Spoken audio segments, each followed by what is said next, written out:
Καλημέρα! Συχνά, αρκετοί από εμάς έχουμε την επιθυμία να βρεθούμε κάπου αλλού από εκεί που είμαστε, αλλάζοντας παραστάσεις και ξεφεύγοντας από την καθημερινότητά μας. Αυτή την ευκαιρία μας την έδωσε σήμερα ο Όμιλος Μουζενίδη και η αεροπορική του εταιρεία Elinair.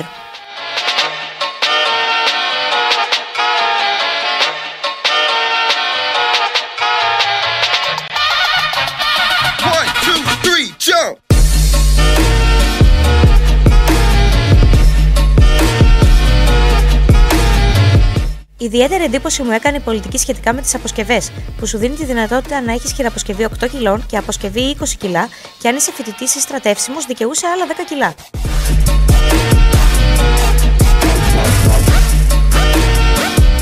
Αφού συγκεντρωθήκαμε όλοι στον Πόμο Παλάς, κάναμε το check-in μας και οργανώσαμε το πλάνο της ημέρας.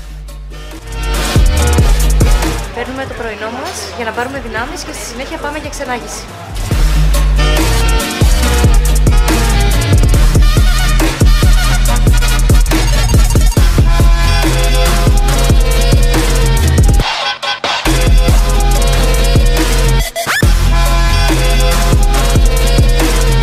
Είμαστε έτοιμοι για την περιήγηση στο ιστορικό κέντρο της πόλης. Στα γραφεία του Μουζενίδη συναντήσαμε την ξεναγό μας και από εκεί ξεκίνησε η περιήγησή μας στο ιστορικό κέντρο της Αθήνας. Η Πλάκα είναι η πιο ιστορική συνοικία της Αθήνας που διασώσεται μέχρι σήμερα. Τα κτίρια της διακηρύχθηκαν διατηρητέα μετά το Δεύτερο Παγκόσμιο Πόλεμο και σήμερα στην περιοχή λειτουργούν πολλά καταστήματα, ταβέρνες, καφετέριες, μουσεία και σπίτια ιστορικών αθηναϊκών οικογενειών.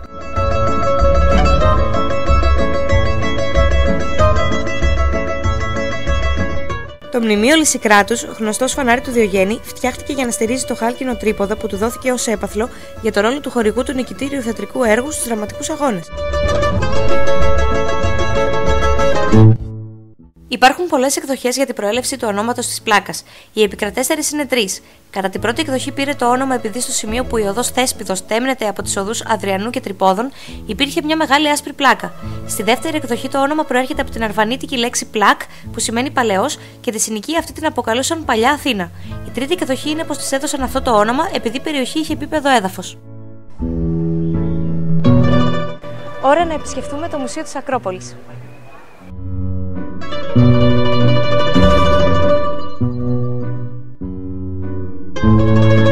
Το Μουσείο Ακρόπολης είναι επικεντρωμένο στα ευρήματα του αρχαιολογικού χώρου της Ακρόπολης των Αθηνών.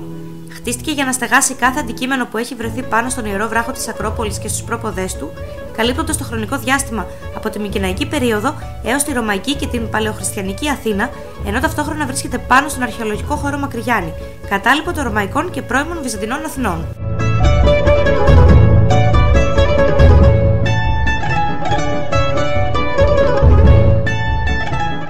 Επόμενη στάση στο θέατρο Ηρόδου Αττικού.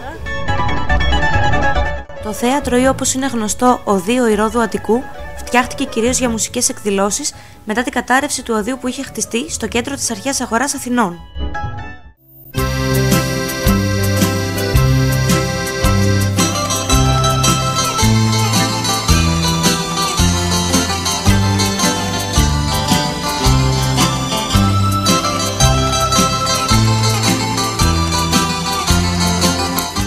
Ώρα να επισκεφθούμε το πιο γνωστό μνημείο της Αθήνας, την Ακρόπολη. Ως Ακρόπολη των Αθηνών νοείται ο βράχος πάνω στον οποίο χτίστηκαν ο Παρθενώνας, ο ναός της Αθηνάς Νίκης, τα προπήλαια, το ερέχθιο και άλλα μικρότερα κτίσματα. Ο βράχος χρησιμοποιήθηκε ως φυσικό καταφύγιο, αποθήκη και διοικητικός χώρος σε περιπτώσεις πολιορκίας της Αθήνας και είχε πρώιμα κτίσματα από πέτρα και ξύλο, μέχρι που ο Περικλής αποφάσισε την ανέγερση των κτισμάτων που διατηρούνται μέχρι και σήμερα.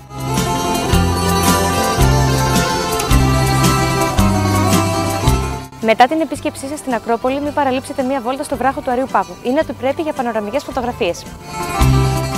Στην αρχαιότητα, ο βράχος του Αρείου Πάγου ήταν το μέρος της λειτουργίας του δικαστικού σώματος και συγκεκριμένα της Βουλής του Αρείου Πάγου, καθώς και σημείο τέλεσης θρησκευτικών λειτουργιών.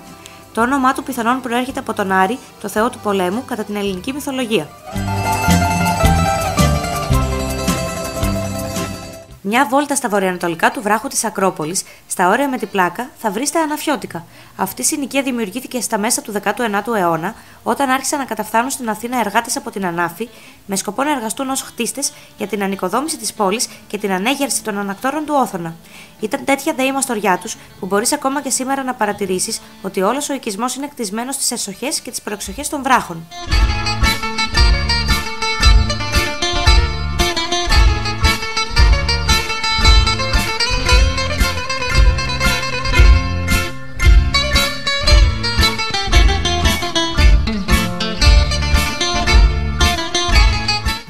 Αφού αφήσαμε πίσω τα Αναφιώτικα, ήρθε η ώρα για την τελευταία επίσκεψή μας στη Ρωμαϊκή Αγορά, η οποία βρίσκεται στη Πλάκα, ανηφορικά από την πλατεία Παλιάς Αγοράς και αποτελούσε έναν ανοιχτό χώρο αγορών και καταστημάτων που περιστοιχιζόταν από κύονες επί Ρωμαϊκής Αυτοκρατορίας.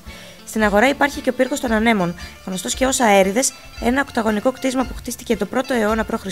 και που χρησιμοποιούνταν ως μετεωρολογικός σταθμός και ρολόι. Η Ρωμαϊκή Αγορά σήμερα είναι μόνο κατά το ήμιση ανασκαμμένη και επισκέψιμη.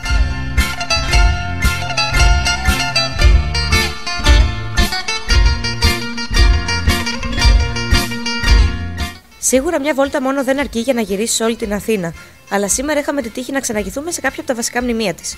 Ελπίζω σύντομα να μπορέσω να επισκεφθώ αυτή την πόλη ξανά για να σας δείξω ακόμα περισσότερες εικόνες της. Εμείς θα τα πούμε σε κάποιο άλλο ταξίδι. Γεια σας!